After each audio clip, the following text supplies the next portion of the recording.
মাধ্যমৰ টি গাৰ্ডেনৰ মডেলত আমি দাবী জনাইছিলোঁ। তাৰে 35টাৰ লিষ্ট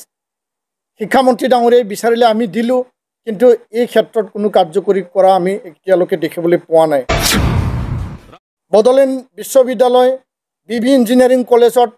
নতুন ডিপাৰ্টমেণ্ট খুলিব লাগে, পোষ্ট ক্ৰিয়েশ্যন কৰিব লাগে, সেই বিষয়টো এতিয়ালৈকে কোনো কাৰ্যকৰী কৰা হোৱা নাই। বা ইয়াৰ বাদেও 26খন বড়ো মাধ্যমৰ বিদ্যালয়ত 0 টিচাৰ, এজনো শিক্ষক নাই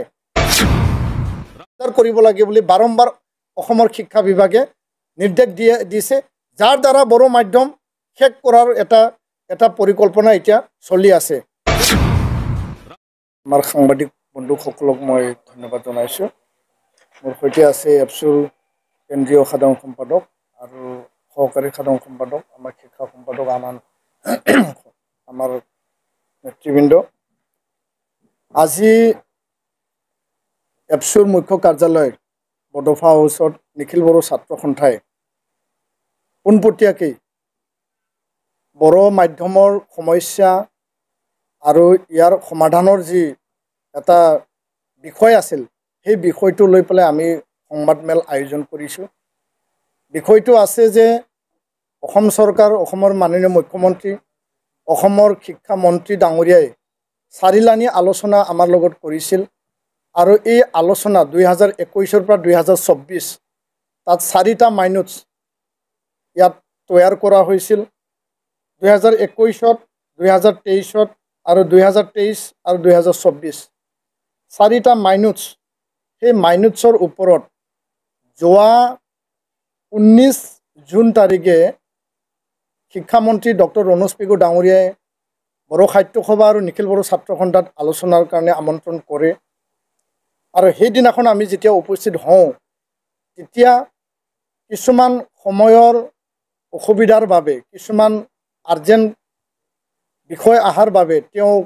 অফিচৰ পৰা জনালে যে 11 বজাৰ মিটিং 2 বজাত হ'ব, 2 বজাৰ মিটিং 4 বজা, 4 বজাৰ মিটিং 6 বজা। এই সময়সূচী সলনি কৰি পেলাই মিটিং কেঞ্চেল হৈ গ'ল।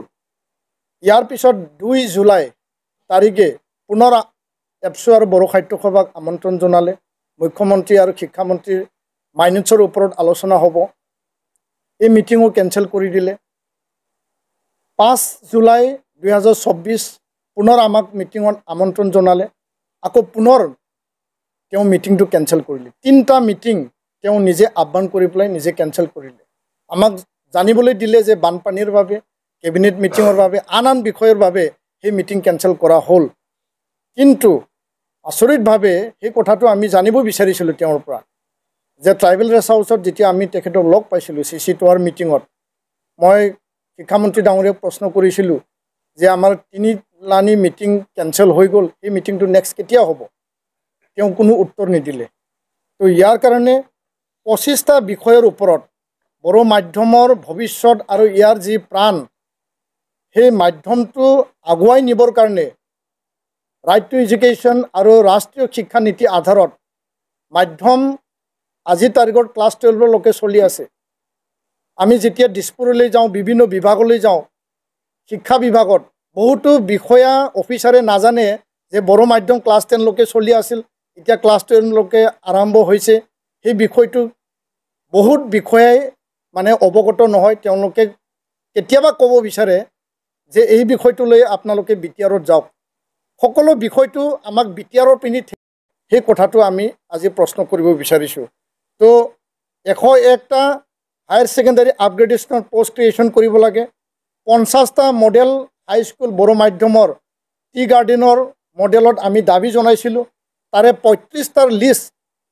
শিক্ষামন্ত্ৰী ডাঙৰীয়াই বিচাৰিলে আমি দিলোঁ, কিন্তু এই ক্ষেত্ৰত কোনো কাৰ্যকৰী কৰা আমি এতিয়ালৈকে দেখিবলৈ পোৱা নাই। সৰু পথাৰ কলেজ, জনাই কলেজ আৰু 10টা মহাবিদ্যালয়ত বড়ো বিভাগ, তাত পোষ্ট ক্ৰিয়েশ্যনৰ প্ৰপ'জেল চলি আছে। এতিয়ালৈকে এই পোষ্ট ক্ৰিয়েশ্যনৰ কাম হৈ উঠা নাই। বড়োলেণ্ড ইউনিভাৰ্চিটিক ওদালগুৰি কেম্পাছ গঠন কৰিব লাগে। আগৰ মুখ্যমন্ত্ৰীয়ে ক'লে, এতিয়াৰ মুখ্যমন্ত্ৰী ডাঙৰীয়াই ক'লে, শিক্ষামন্ত্ৰী ডাঙৰীয়াই ক'লে, সকলোৱে প্ৰতিশ্ৰুতি দিলে, কিন্তু এই বিষয়টো এতিয়ালৈকে কাৰ্যকৰী হোৱা নাই। বড়োলেণ্ড বিশ্ববিদ্যালয় বি ইঞ্জিনিয়াৰিং কলেজত নতুন ডিপাৰ্টমেণ্ট খুলিব লাগে, পোষ্ট ক্ৰিয়েশ্যন কৰিব লাগে, সেই বিষয়টো এতিয়ালৈকে কোনো কাৰ্যকৰী কৰা হোৱা নাই বা ইয়াৰ সেই বিষয়টো এতিয়া আগবাঢ়াই নাই CTET-ত বড়ো ভাষা লেংগুৱেজ 1 অপশ্যন হিচাপে অন্তৰ্ভুক্ত কৰিব লাগে কেন্দ্ৰীয় চৰকাৰক আমি দাবী জনাইছোঁ ৰাজ্য চৰকাৰে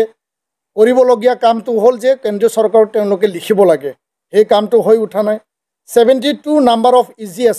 এডুকেশ্যন গেৰাণ্টি স্কিমৰ আণ্ডাৰত সেই স্কুলখিনি নৰ্মেল স্কুলত আহিল শোণিতপুৰ বিশ্বনাথত ইয়াত বিনা শিক্ষকে এতিয়া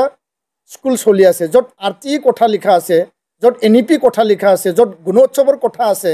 তাত বিনা শিক্ষকে চলি আছে কিছুমান টিচাৰ ট্ৰান্সফাৰ দিয়া হ'ল আধৰুৱা হৈ পেলাই কিছুমান টিচাৰৰ ট্ৰান্সফাৰ এতিয়ালৈকে হোৱা নাই ইয়াৰ বাদেও 26খন বড়ো মাধ্যমৰ বিদ্যালয়ত 0 টিচাৰ এজনো শিক্ষক নাই আৰু 206 বড়ো মাধ্যম বিদ্যালয় সিংগল টিচাৰ চলি আছে শিক্ষক এপইণ্টমেণ্ট বিটিআৰ আৰু অসমত যি ধৰণে হ'ব লাগিছিল টেট এপইণ্টমেণ্ট সেইটো মানে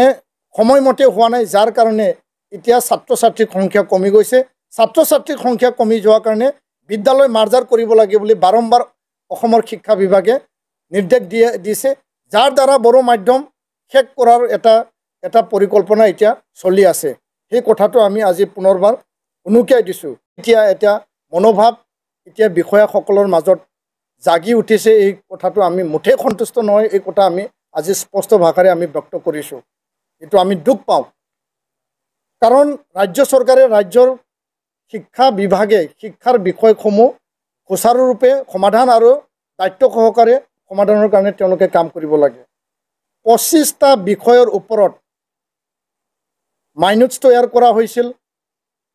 মাননীয় মুখ্যমন্ত্ৰী ডাঙৰীয়া শিক্ষামন্ত্ৰী ডাঙৰীয়া এই আলোচনাত সেই 25টা বিষয়ত যি মূল বিষয়সমূহ আছে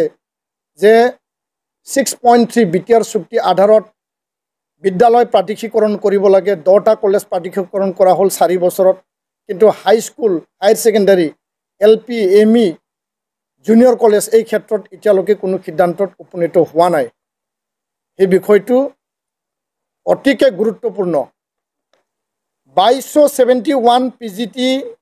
পোষ্ট গ্ৰেজুৱেট টিচাৰ এপইণ্টমেণ্ট কৰা হৈছিল 2021ত অসমীয়া মাধ্যমৰ বিদ্যালয়ৰ কাৰণে হায়াৰ ছেকেণ্ডাৰী লেভেলত PGT টিচাৰ আৰু সেই সময়তে আমি প্ৰশ্ন কৰিছিলোঁ যে বড়ো মাধ্যমৰ শিক্ষকসকল কেতিয়া এপইণ্টমেণ্ট পাব আৰু হায়াৰ ছেকেণ্ডাৰীবিলাক আপগ্ৰেড কৰি পেলাই তাত পোষ্ট ক্ৰিয়েশ্যন কৰা হ'ব 101 হায়াৰ ছেকেণ্ডাৰী আপগ্ৰেডেশ্যনৰ প্ৰপ'জেল দিয়া হৈছে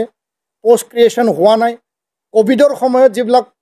95 হায়াৰ ছেকেণ্ডাৰী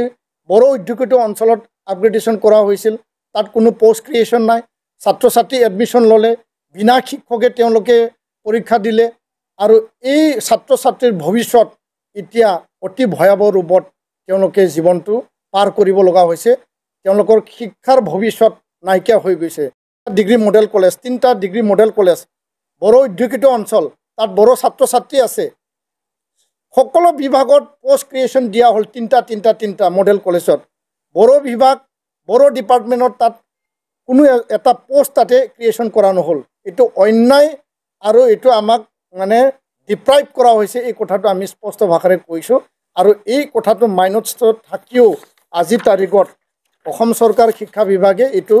একো কাৰ্যকৰী তেওঁলোকে কৰা নাই আসাম টেক্সট বুক পাব্লিকেশ্যন আৰু প্ৰডাকশ্যন কৰ্পৰেশ্যনত বড়ো একাডেমিক অফিচাৰ লাগে এতিয়া খালী হৈ আছে বড়ো একাডেমিক অফিচাৰ সেৱাত লাগে এইটো খালী হৈ আছে বড়ো ট্ৰান্সলেটৰ সমগ্ৰ শিক্ষা অভিযানত খালী হৈ আছে বড়ো লেকচাৰৰ লাগে SCRT য'ত নেকি গোটেই পৰিকল্পনাবিলাক তৈয়াৰ কৰা হয় তাত খালী হৈ আছে এই চাৰিটা মূল শিক্ষা বিভাগ কেনেকৈ চলি আছে য'ত নেকি SCRTত বড়ো লেকচাৰৰ লাগে তাত পোষ্টে নাই ইমান দিনে ক্লাছ 10ৰ লৈকে বড়ো মাধ্যম 1985-86ৰ পৰা চলি আছে 1963 পৰা বড়ো মাধ্যম আৰম্ভ হৈছে হাইস্কুলত মেট্ৰিক দিছে 85-86ত আজিলৈকে যদি তাত মানে বিষয়া নাই চৰকাৰে এই বিভাগ আৰু এই মাধ্যমটো কেনেকৈ চলাব বিচাৰিছে আৰু ইয়াৰ বাদেও আমি স্পষ্ট ভাষাৰে ক'ব বিচাৰিছোঁ আজি 2024ৰ 21 জুলাই আজি গৰম বন্ধ চলি আছে 3 মাহ ক্লাছ উকলি গ'ল এটা ইউনিট টেষ্ট হৈ গ'ল কিন্তু আজিলৈকে টেক্সট বুক পাবৰ কাৰণে LP ME আৰু হাইস্কুলত টেক্সট বুক পাবৰ কাৰণে বিদ্যালয়বিলাকে আমাক কৈ আছে আৰু তেওঁলোকে পাঠ্যপুথি এতিয়ালৈকে পোৱা নাই পাঠ্যপুথি পৰ্যাপ্ত পৰিমাণে নোপোৱাকৈ তেওঁলোকে আজি ক্লাছ কৰি পেলাই পৰীক্ষা দিব লগা হৈছে আৰু ইয়াৰ কাৰণে আমি অসম চৰকাৰক আমি আহ্বান জনাইছোঁ মুখ্যমন্ত্ৰী ডাঙৰীয়াক আমি আহ্বান জনাইছোঁ যে এই যে তিনিটা মিটিং মাতি পেলাই আমাক কেঞ্চেল কৰালে আমাক কি কাৰণত কেঞ্চেল কৰালে ইয়াৰ কাৰণে শিক্ষামন্ত্ৰীৰ পৰা আমাক উত্তৰ লাগে আৰু মুখ্যমন্ত্ৰী ডাঙৰীয়াই ইয়াৰ ওপৰত হস্তক্ষেপ কৰিব লাগে আমি মাননীয় মুখ্যমন্ত্ৰীক আহ্বান জনাইছোঁ যে আপোনাৰ মাইনোটছ শিক্ষামন্ত্ৰীৰ মাইনোটছ 25টা যি এটা বিষয় আছে গোটেইকেইটা মই কোৱা নাই সেই বিষয়ৰ ওপৰত সমাধান লাগে আৰু সমাধানৰ কাৰণে আজি আমি প্ৰেছ মিট কৰিছোঁ আৰু সেই দাবীবিলাকক লৈ পেলাই ভৱিষ্যতে আমি গণতান্ত্ৰিক পন্থা ল'বলৈ আমি বাধ্য হ'ব এই কথাটো আমি স্পষ্টকৈ আজি ক'লোঁ ধন্যবাদ